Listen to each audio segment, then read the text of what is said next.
Welcome, fellow griever.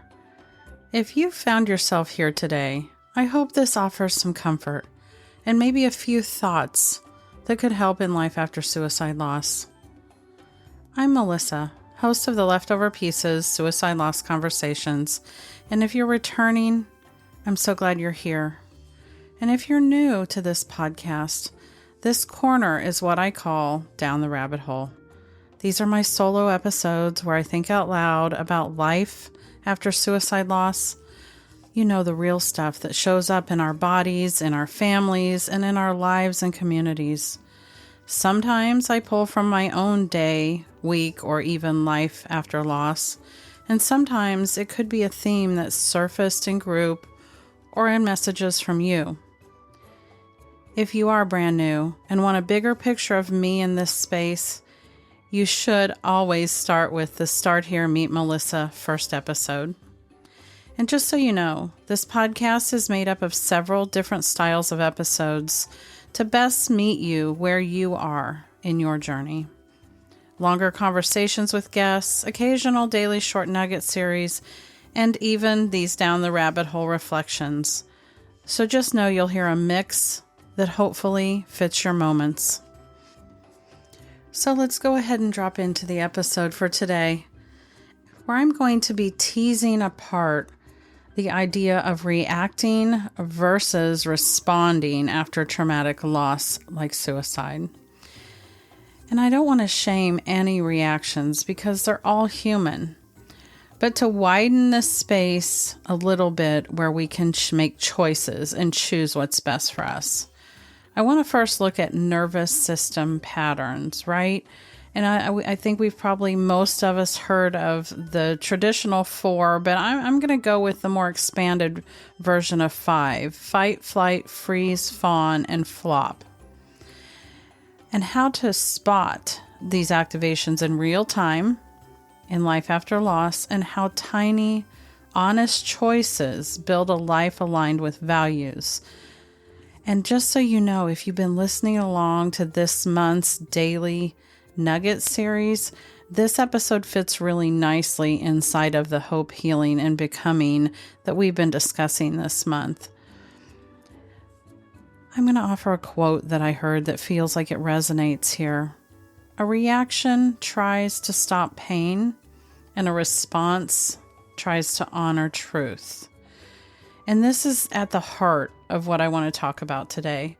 And so y'all, if you've been listening to me for a while, you know that I like definitions.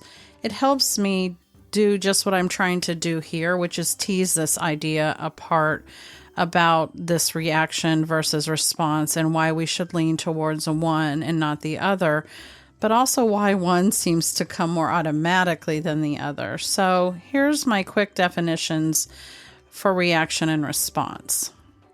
In reaction, you're looking at something that's fast and automatic. Discomfort lives in the ending of that reaction. So we have a reaction and we're left with that feeling of dis-ease.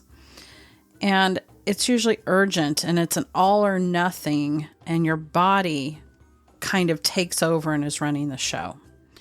A response is a chosen, value-aligned response. It includes feelings, it checks you for context and impact, and it allows you to use a proportionate amount of energy to respond to it, because it's a response. After suicide loss, we're not broken, but we are regularly, if not constantly, activated in the early days especially. The work is creating a small gap between impulse and action so that love gets a say.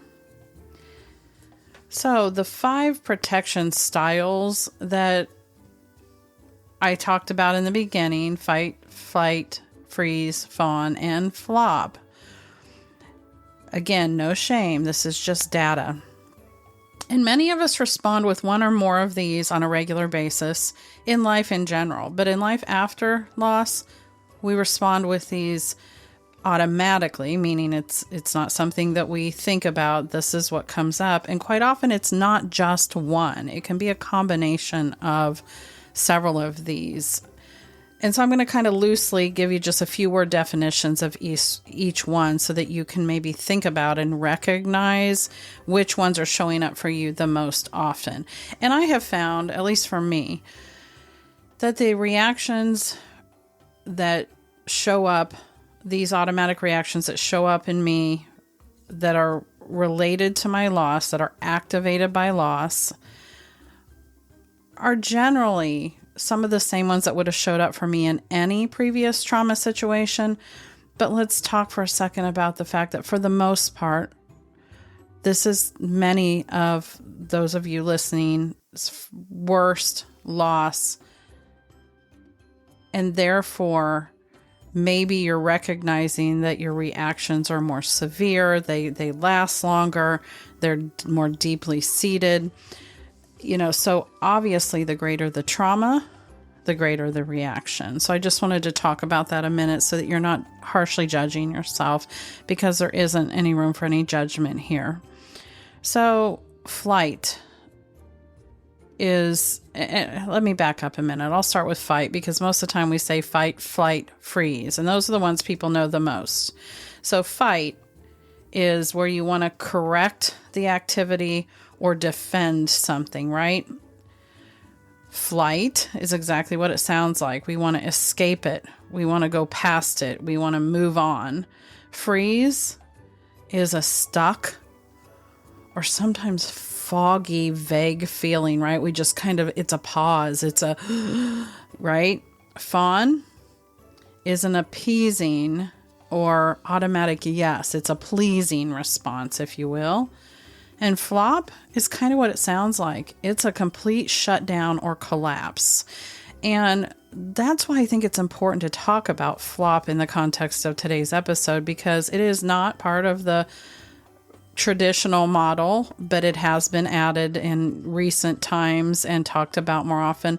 And I think in a world where we are often highly activated, and in suicide loss world, these great traumatic events, flop is a very real possibility, and especially in the earlier days of reaction, it can absolutely be what causes, what happens, what our body's response.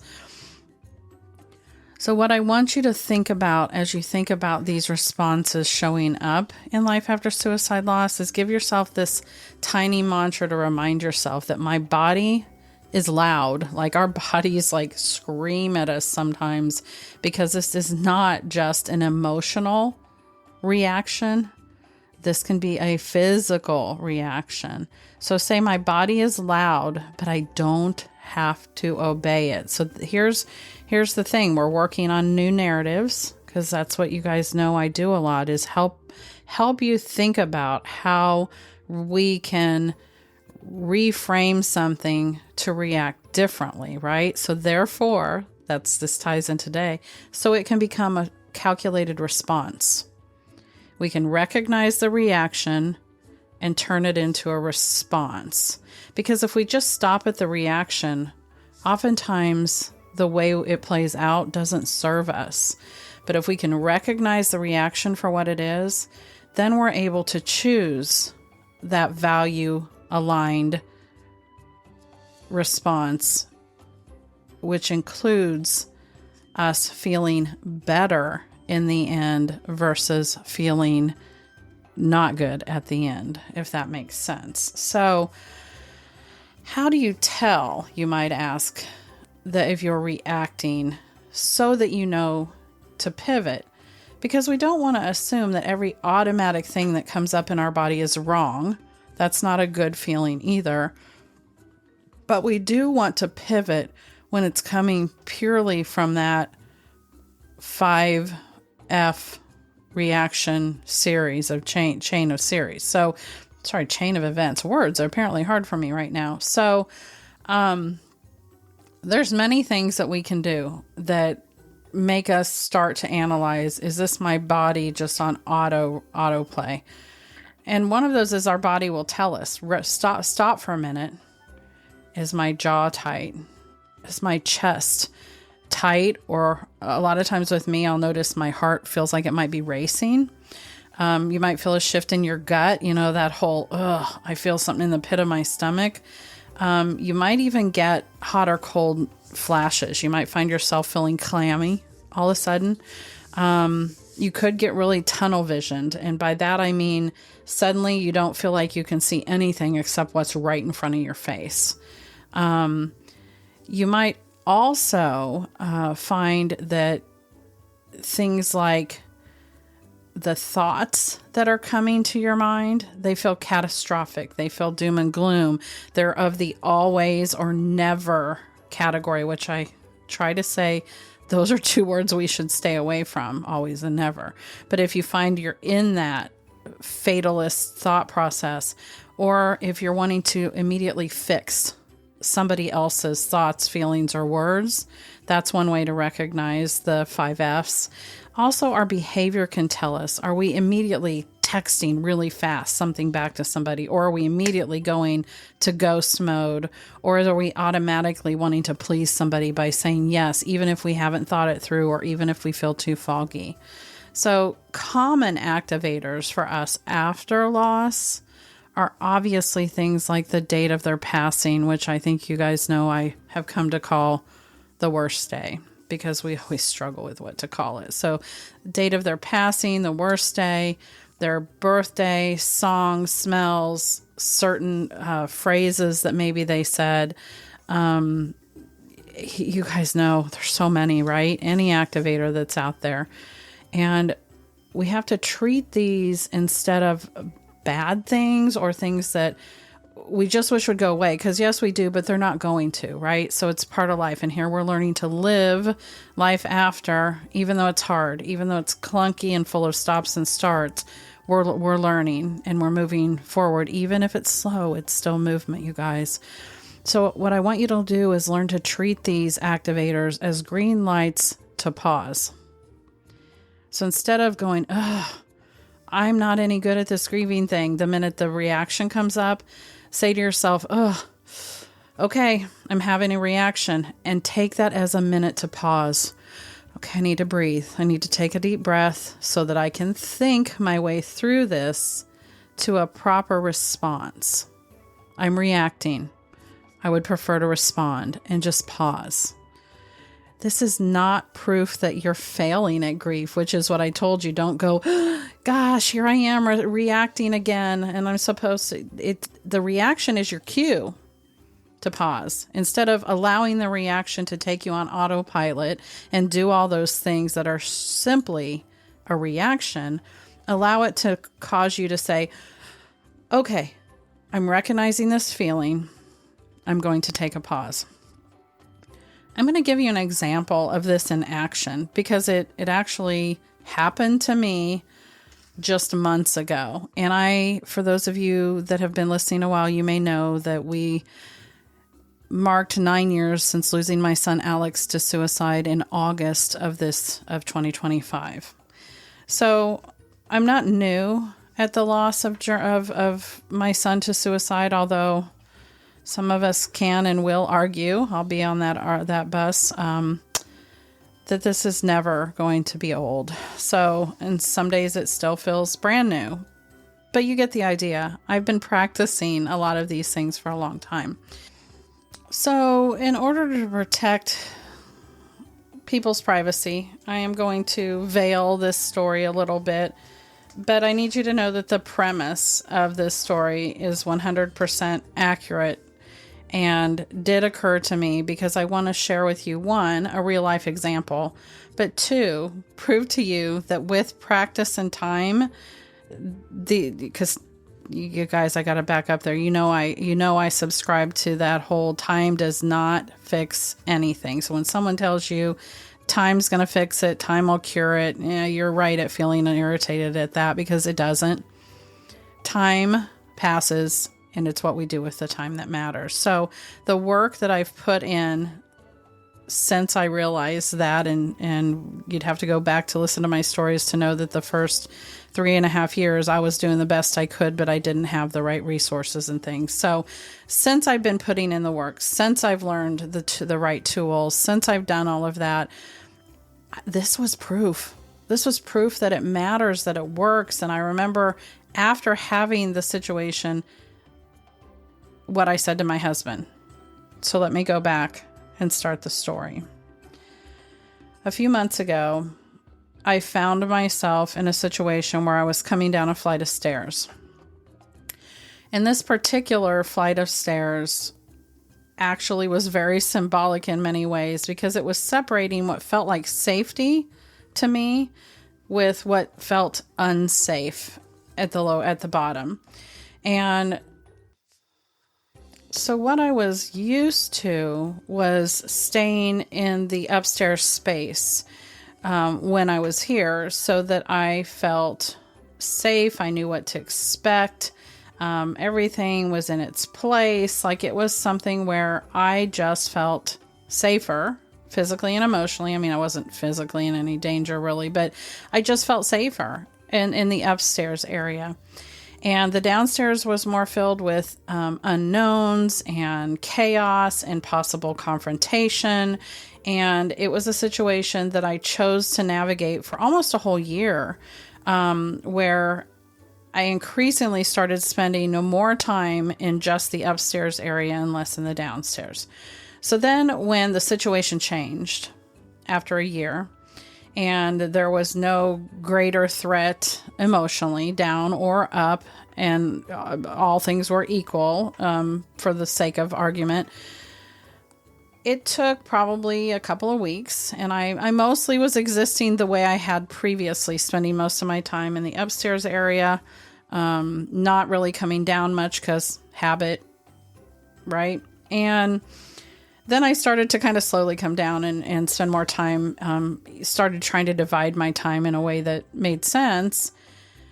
And I was doing that more, but I found myself still kind of going up. Well, one day I was kind of in that autopilot mode, and I headed down because my thought process told me go down and do something down there, because I needed to actually go get something to eat. So I was headed down to do that. And halfway down, it was a staircase that had a landing. I stopped and recognized the visceral reaction that my body was having as my heart started to race. I started to feel that dis-ease in my body where I just wasn't at peace. And when that happened, I stopped and realized what was happening. This cue that I told you guys to do, to pause. And I sat down on the top step. And I took a big breath, and I just sat there. And at about this time, my husband walked into the area and was doing something, and he looked at me and he said, "What are you doing?" And I said, "I'm just pausing." I actually said those words. "I'm just pausing to breathe," is what I said to him. And he kind of just looked with this inquisitive look. And I said, "I just realized that I'm a lot like the cat." Our cat had been doing the same thing. She had been upstairs in this area with us for the better part of a year.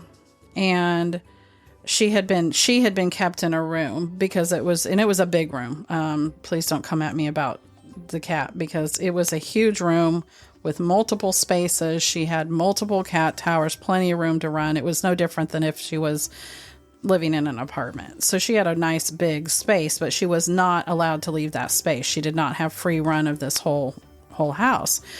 And so she had come down and done the same thing. She would go down, she'd run back up because she was used to safety. And this is why I think this is important to talk about, because we often don't realize that these are almost animal instinct reactions, that we are not so far removed from animals that we don't have these same reaction systems built into us that they do. And she'd been doing this for weeks, kind of coming down, looking, watching, running back up, but slowly was coming down and spending more time and being at ease. And I said to him, "I'm no different than the cat. Apparently, I just recognized it."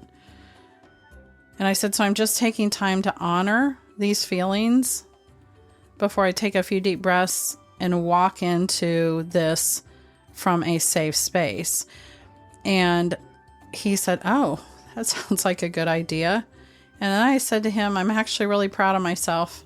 I said to stop and do this and to honor the feelings that rose and to take a moment to evaluate them and then evaluate my response to them instead of just going forward with the reaction, which y'all might say, well, what would the reaction have been if I hadn't stopped to pause? And the reaction probably would have been that feeling of disease rose. I came down. I would have been feeling uneasy. And it would have caused me to do whatever I needed to do, probably in a hurried way.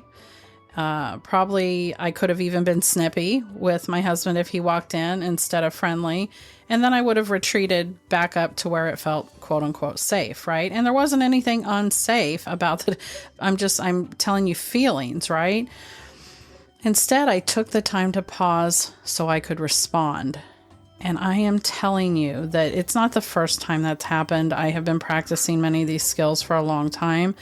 But it was one of the most poignant that I have had in a long time that so accurately displayed this exact thing that I'm talking about. And then the other reason that I'm talking about this isn't really that particular reaction, but this has come up in community fairly recently. So, and it fits so nicely in the box of the hope, healing, and becoming that we've been talking about that I thought it was worth a little bit of a, deep dive. So 2 examples that I can give you that will help you also. That was my real life example. I know it was veiled and all of that, but it needed to be. It made sense. So if it seems weird, it is, but it's because of how I had to explain it to protect privacy and things. So the actual reaction was 100% real. So here's another example, and this one is just one that I kind of made up from different things I've heard throughout the years, but we'll call it the hot text, if you will, right? So a message comes in, and it hits you just like this punch in the arm, like an old bruise, and then your fight reaction rises. Instead of typing fast, emotion-ladled paragraphs, and then putting your phone down in, some sort of thought of vindication, which we all know later won't feel like that. I want to ask you to pause and take a few breaths and then name it. Okay, this is fight. My fight instinct is kicking in. I'm wanting to just lay into somebody, right? So normalize it by saying, this makes me feel really activated. And then allow yourself to go to your notes section. I challenge you to go to your notes section. Don't do it in the text string because that accidental hit send thing can happen. I might know this from experience, but put it in your drafts. Put it in a note. Go ahead and pound it out. Don't send it. And then allow yourself at least one sleep. And I always say that. Sometimes I say I've got to sleep on that for a few days. And I always allow at least one sleep, but I would encourage 2 if you can do it. And then after that, evaluate it. And if it still feels worth a response, challenge yourself to keep just 2 lines, 3 max, delete the rest. If it's already only 3 or 4 lines, delete all but 1. And then, hopefully, if the goal was this, the relationship and your nervous system will benefit for both. You persevered and both are going to benefit. Second example, this is a common one, a family invite.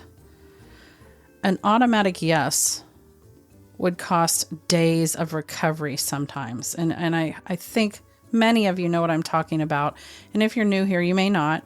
But that automatic yes that you would have done in your before life now could possibly cost you days of emotional recovery, depending on the situation.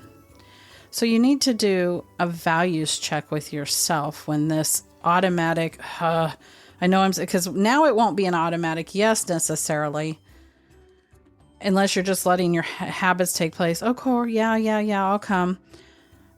But I would encourage you with any invite to at least pause for a few seconds, if not minutes. I always like to tell people, can I think about that and get back to you? Or better yet, let me check my calendar. I feel like there's something on that day. Like there's a couple of responses. I always tell you guys to practice these things for a reason, that you should say to give yourself the grace and space to be sure you're making the right decision for yourself. So it allows you to do the values check.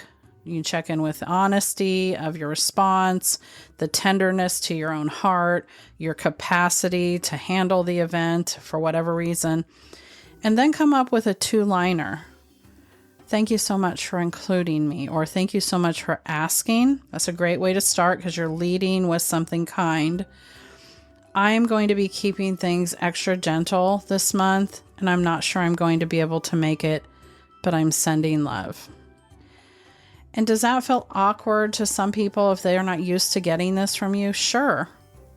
But it's also protective of yourself, and that's what matters. We aren't worried about protecting other people. That's their job.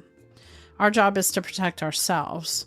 So some of what we're doing in this life after loss is practicing things that may feel awkward to us. It also may feel awkward to the people receiving them because we weren't living this life together before. Now we are living the life after.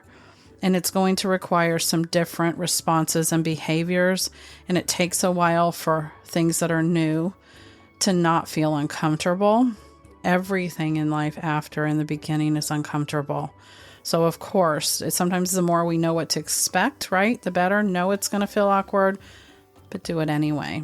So those are 2 examples that I have.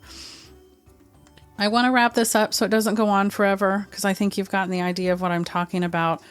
But I have put together a list of a top 5 tools list that I put in a PDF that actually will live in the library in the Moms Lighthouse community. That's an evergreen, ever-growing space, as I've talked about before, for moms. And I am going to put this PDF that I'll list what the 5 things are, so that if you wanted to look them up out in the world yourself, you could. But one of them I'm calling a micro pause, which it's the 3-breath breathing technique that allows you to inhale for a count, hold it for a count, and exhale for a longer count. And then you can choose appropriately. There's a name normalized choose, the NNC method. And this is a fight, flight, freeze, fawn, flop response directly. It allows you to make sense of what's happening, so you can make sense of how you're activated and then take a step that's just a little bit kinder moving forward. So you can use this response when the shame feels really loud. There's an orienting response that takes 30 to 60 seconds that allows the fog to kind of go away when that's what comes in, when you're feeling overwhelmed. If and then plans, right? So for example, if a tough message comes after 8 p.m., then I draft and send after sleep, right? So use that one when you need to repeat the same reactive loop patterns and you find that you do tend to repeat same patterns and you're trying to get out of them. Or there's a final one that's a 2-sentence boundary script that goes through the different boundaries that you can set. And I've put examples of those in there. And what I want to do now is just kind of, as we wrap things up, talk about, how this threads back to the monthly theme of hope, healing, and becoming. Because while this has come up in community, this reaction versus response, I waited this last month to be able to put it out during this series because it ties in so greatly with hope, which is a capacity thing. It's not happiness. People sometimes think hope has to feel good, and it's not a cheerful thing. It's a capacity thing. Healing is nervous system literacy. That's I came up with a really simple 3-word way to talk about healing: nervous system literacy. Becoming is about widening the gap between impulse and action, so where love, truth, and capacity all meet. And here's a quote to end all of this with today. When the wave lifts, I do not argue the sea. I plant my feet, name the water, and choose the next breath. So before we completely climb up and out of the rabbit hole for today, I have a really quick but super, super important ask. I don't love doing the algorithm dance. Those of you that have listened for a while know that, but it matters. And if this episode helped you in any way or you found it relevant at all, please tap follow. That'll always allow you to be notified when new episodes are dropped. But also, I'm imploring you, please leave a 5-star rating and maybe just a short review. It helps other suicide loss grievers find this show. It's the whole reason it helps. And it helps me keep this ad-free space available for you. No sponsors, just the work we do here together. And if you'll do that right when we're done here, I'm super grateful. Thank you so much. Now, know that the show notes have a recap, they have tools, and it has links. You'll find more resources at theleftoverpieces.com. And if you want gentle practice and real community, and you're a mom, peek at the Lighthouse community. If you're any other suicide loss griever, I see you and hear you as well. And I have an amazing resources page. And I have a siblings support group that meets and is led by siblings as well. So please be sure to check out the website. Thanks for dropping in today, fellow griever. I'm really glad you were here with me today. It's always an honor. Talk soon.